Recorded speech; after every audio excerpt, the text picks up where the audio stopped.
नमस्कार दोस्तों, मैं नागेंद्र गंगोला आपके साथ फिर से उपस्थित हूं कई दिनों बाद और 91.2 एफएम फ्रीक्वेंसी पर आप सुन रहे हैं हेलो हल्द्वानी।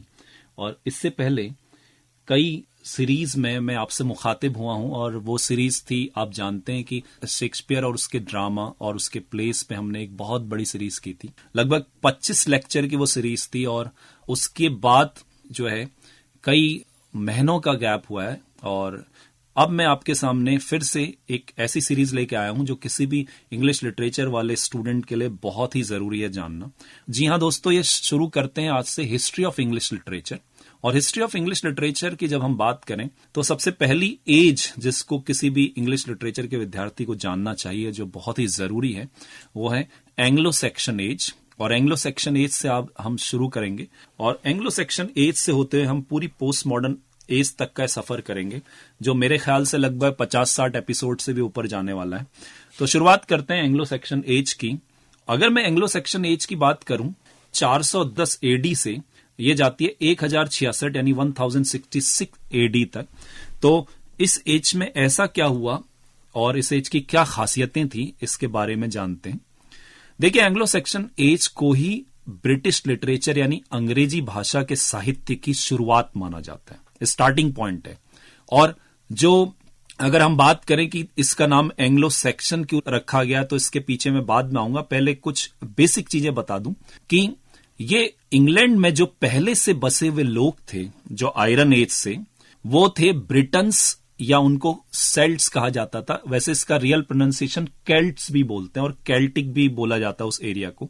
तो ब्रिटन्स लोग आयरन एज से ही इंग्लैंड के अंदर बसे हुए थे और जब ये बसे हुए थे तो उस समय 5th सेंचुरी के करीब, लगभग जो मैं कह रहा था अभी आपसे कि 410 एडी के आसपास, 3 जर्मेनिक ट्राइब्स जो पूरी तरीके से इंग्लैंड के बाहर की थी, जिनमें एक थे एंजल्स, दूसरे थे सैक्सन्स और तीसरे थे जूट्स। इन्होंने इंग्लैंड पे हमला किया और इन्हीं के हमले के बाद जो इंग्लैंड में पूरी चेंजेस हुए पॉलिटिकली और सोशली और इकोनॉमिकली, उसी एज के इंप्रेशंस को, उसी हमले के इंप्रेशन को समझने के लिए हमें समझना होगा एंग्लो सेक्शन एज को, जहां से पूरी लिटरेचर स्टार्ट होता है। तो इस पूरी चीज को समझने के लिए किसी भी अंग्रेजी साहित्य के विद्यार्थी को पहले यह समझना चाहिए कि क्या इंग्लैंड में इन तीनों ट्राइब्स का हमला अचानक था या सोचा समझा था। अगर यह अचानक था तो यह हमला पहले क्यों नहीं हुआ, और अगर यह सोचा समझा हुआ था तो यह हमला अभी ही क्यों हुआ। तो इसके पीछे मैं आपको लेके जाऊंगा बैकग्राउंड में, और बैकग्राउंड में एक बड़ी इंटरेस्टिंग बात निकल के आती है कि इस पूरी चीजों का लेना देना, इन हमलों का लेना देना पूरी तरह उस समय के सबसे सशक्त जो राज्य था रोमन एम्पायर, उसके साथ जुड़ता है। क्योंकि रोमन एम्पायर इतना बड़ा था और उसने इतनी जगह अपना कब्जा कर रखा था, तो रोमन एम्पायर पूरी तरीके से हर मायने में सशक्त था और उन्होंने इंग्लैंड में कब्जा किया हुआ था और इंग्लैंड में उनके ऑफिशियल्स थे, उनकी सेनाएं थी। और रोमन्स जो है इंग्लैंड में कैथोलिक चर्च को भी, रोमन कैथोलिक चर्च वहीं आया था इंग्लैंड में उनकी वजह से।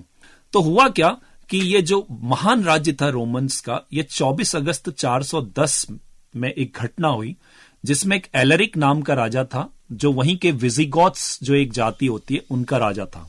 तो उनको कहते हैं एलरिक द किंग ऑफ विजिगॉथ्स। इसने पूरे रोम पर हमला किया और पूरे शहर को बर्बाद कर दिया। The city was completely devastated.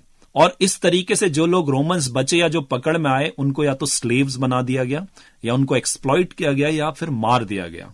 अब ये पहली बार था 800 साल के रोम के महान साम्राज्य के इतिहास के बाद कि कोई बाहरी व्यक्ति ने रोम में कब्जा कर लिया था। ये एक बहुत बड़ा धक्का था और उस समय के जितने राज्य रोम से जुड़े थे उनके लिए भी धक्का था। तो ये एक लैंडमार्क की तरह जाना जाता है इंग्लैंड में इन एंग्लो सेक्शन के हमले के लिए, क्योंकि उस समय जो रोमन्स यहां से थे वो अपने राज्य के लड़ाई के लिए वहां गए और कुछ लोग वैसे ही इधर उधर हो गए, और जब रोम साम्राज्य का पतन हुआ तो फिर वो पूरी तरीके से पावर से हट गए। और तभी इस महान राज्य के हटते ही इस पे बाहरी ट्राइब्स की नजर पड़नी शुरू हुई, क्योंकि अभी तक उनके मन में रोमन एम्पायर और उसकी बड़ी आर्मी का खतरा था, लेकिन अब उनके पास ये खतरा खत्म हो गया। तो इस तरीके से रोम का जो फॉल है, यानी रोम का गिरना, रोम का पतन, इंग्लैंड के अंदर बाहरी ताकतों के हमले की शुरुआत कही जा सकती है। तो यह समझना बहुत जरूरी है।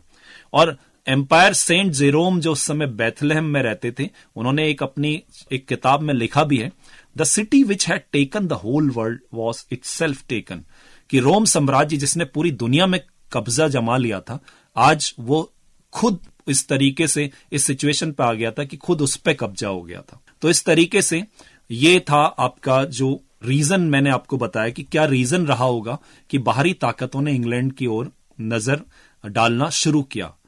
तो इसके होते ही ये तीनों ट्राइब्स जो आप देखेंगे अगर नक्शे में विश्व के, तो जो ब्रिटन्स थे उन्हें फिर रोमेनो ब्रिटन्स कहते थे उस समय। तो वहां से इस जो जातियां सेक्सन, एंजल्स और जूट, 3 जातियां, ये नॉर्थ सी के पार एक ऐसे क्षेत्र में बसती हैं, बिल्कुल कोस्टल इलाकों में, जिसका शेप बिल्कुल हुक की तरह है, जैसे एक हुक होता है। तो इससे एक बड़ी इंटरेस्टिंग चीज सामने आती है कि जो एंजल जाति है वो ओंजल वर्ड से आई है, और वो बेसिकली इस पूरे हुक वाले शेप में स्टार्टिंग पे रहती है।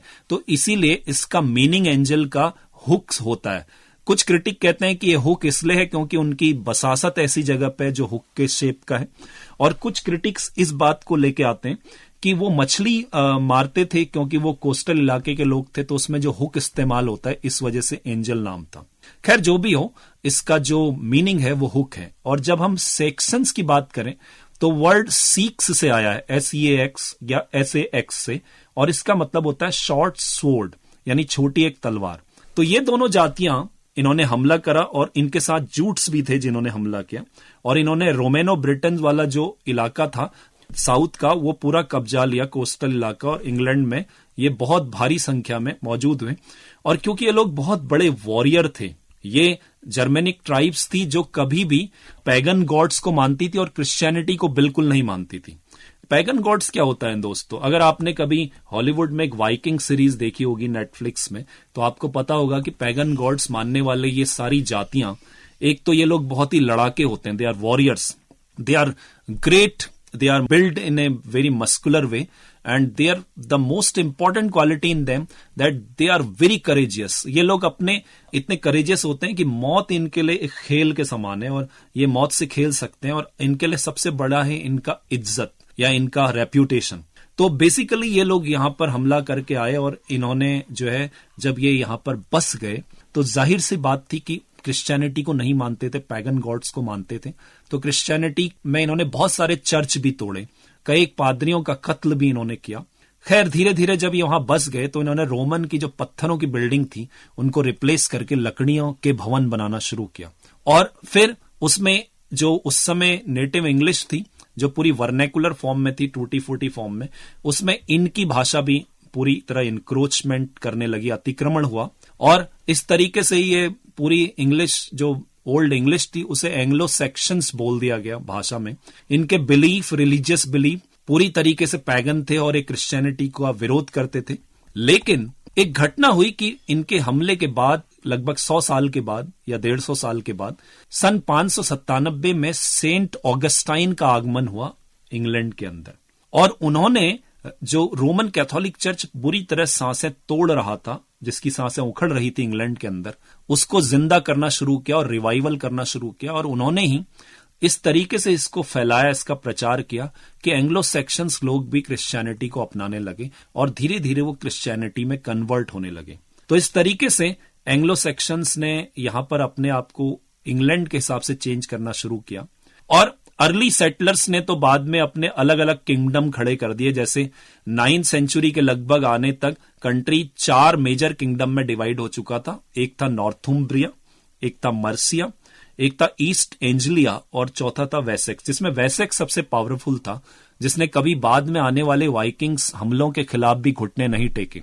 तो इस तरीके से इनके आगमन की शुरुआत हुई, और इस तरीके से शुरुआत हुई इंग्लैंड के अंदर जो पूरा कल्चर था, सोसाइटी थी, उसके चेंज होने की, और कैसे वो पैगन गॉड से फिर से क्रिश्चियनिटी की ओर मुड़ते हैं, ये यहीं से शुरू होता है।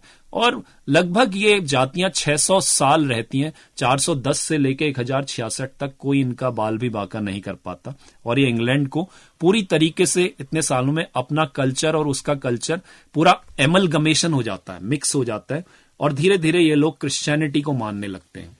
तो इस तरीके से ये एक बैकग्राउंड था जहां से हम कह सकते हैं पॉलिटिकली जो शुरुआत हुई एंग्लो सेक्शन की, ये इस तरीके से हुई।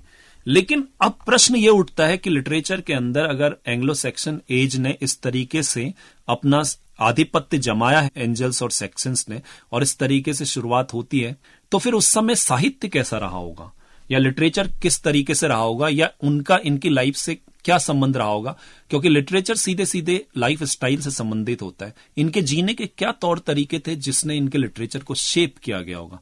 तो दोस्तों, ये जो साहित्य है एंग्लो सेक्शन का, ये हम नेक्स्ट सीरीज में लाएंगे, जिसमें हम history of English literature Anglo Saxon as part 2, जो कि जिसको लेके मैं आपके साथ कल मुखातिब होऊंगा। तो आशा करता हूं कि ये सीरीज आपके लिए बहुत फायदेमंद होगी और आप सभी लोग इस सीरीज के साथ लगातार बने रहेंगे और पहली सीरीज की तरह ही अपना प्यार देंगे। तो सुनते सुनाते रहिए 91.2 FM पर हेलो हल्द्वानी, और अपने ज्ञान को बढ़ाते रहिए और अपना ज्ञान भी बांटते रहिए। और फिर से मिलता हूं आपसे दूसरी सीरीज के साथ। मैं नागिन गंगोला आपसे विदा लेता हूं। धन्यवाद।